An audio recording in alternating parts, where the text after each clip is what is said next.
I've stood at crossroads where every direction looked like defeat. And if you're watching this, maybe you have too. You're cornered. The past is hunting you down. The future is a wall. Right now, in this moment, there's no way forward and no way back. What I'm about to show you happened over 3,000 years ago, but it speaks to every impossible situation you've ever faced. This is the story of Moses' 2 million refugees and the sea that stood up like a wall. For 400 years, the Hebrew people had been slaves in Egypt. Brick by brick, they built Pharaoh's empire while their own children were torn from their arms. But then Moses came, a shepherd with a staff and a message from God. Let my people go. After 10 devastating plagues, Pharaoh finally broke. He released them. 2 million men, women, and children walked out of Egypt, carrying everything they owned, heading toward a land they'd only heard about in stories past, down through generations. But freedom didn't last long. Behind them, in his palace, Pharaoh stared at empty labor camps and felt his power slipping away. What have we done? He asked his advisors. We've let Israel go. We've lost our workforce, our control. Within hours, he assembled his army. 600 of his best chariots, his fastest horses, his most ruthless soldiers. The order was clear, bring them back, dead or alive. The chase was on. The Israelites heard them before they saw them. A rumble in the distance, then dust clouds on the horizon, growing larger. Then the unmistakable sound, thousands of hooves pounding the earth, chariot wheels screaming across the desert floor. Mothers grabbed their children. Men looked around for weapons they didn't have. They ran, but ahead of them, glittering in the afternoon sun, was something worse than an army, the Red Sea. The water stretched as far as they could see. No boats. No bridge. No escape. Panic spread through the camp like wildfire. Why did you bring us out here to die? They shouted at Moses. Were there not enough graves in Egypt? At least there we knew what to expect. Now we'll be slaughtered on this beach. Moses stood between his people and the sea, feeling the weight of 2 million lives pressing on his shoulders. But when he spoke, his voice didn't shake. Do not be afraid. Stand firm. You will see the salvation of the Lord today. The Egyptians you see now, you will never see again.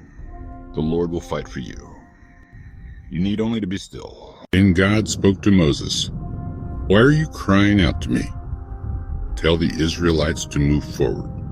Raise your staff and stretch out your hand over the sea to divide the water. Moses lifted the wooden staff above his head. For a moment, nothing happened. Then the wind came. Not a breeze. A roaring, violent wind from the east, stronger than any storm.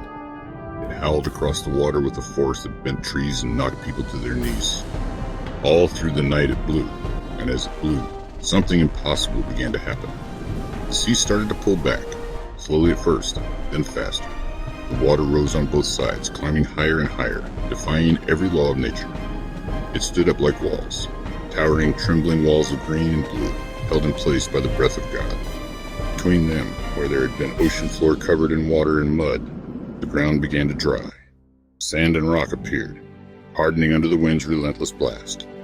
A path opened, a highway through the sea, and Moses, staff still raised, turned to his people and shouted over the wind, Go, move forward. They walked into the sea, families holding hands, elderly leaning on the young, children wide-eyed touching the walls of water as they passed.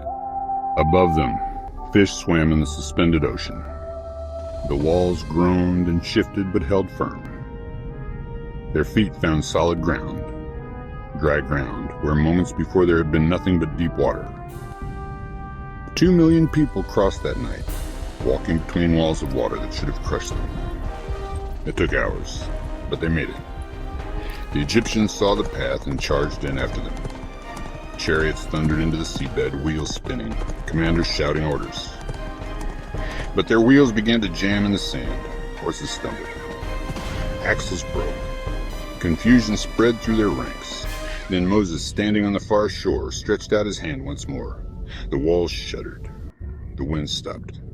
And with a roar that shook the earth, the sea fell. Billions of gallons of water crashed down on Pharaoh's army. Chariots disappeared. Horses screamed. Soldiers were swallowed whole. In seconds it was over. The sea was calm again, as if nothing had happened. But on the shore, wreckage washed up. Shields, wheels, bodies. Not one Egyptian soldier survived. On the far shore, silence gave way to celebration. They had walked through the impossible. They had seen their enemy destroyed without lifting a sword. Moses' sister Miriam grabbed a tambourine and began to dance. Others joined her. They sang, they wept, they lifted their hands to the sky, because they understood something profound. They hadn't saved themselves. And there was no way forward and no way back. God made a way. Maybe you're standing at your own Red Sea right now. Maybe the enemy is closing in and the obstacle ahead looks insurmountable. I want you to remember this. The same God who parted the sea is still in the business of making ways where there are none. Your impossibility is his opportunity. Stand firm. Lift your eyes and watch him work. The story of the Red Sea isn't just ancient history. It's a promise. When you're trapped between your past and an impossible future, God specializes in miracles. He makes ways where there are none.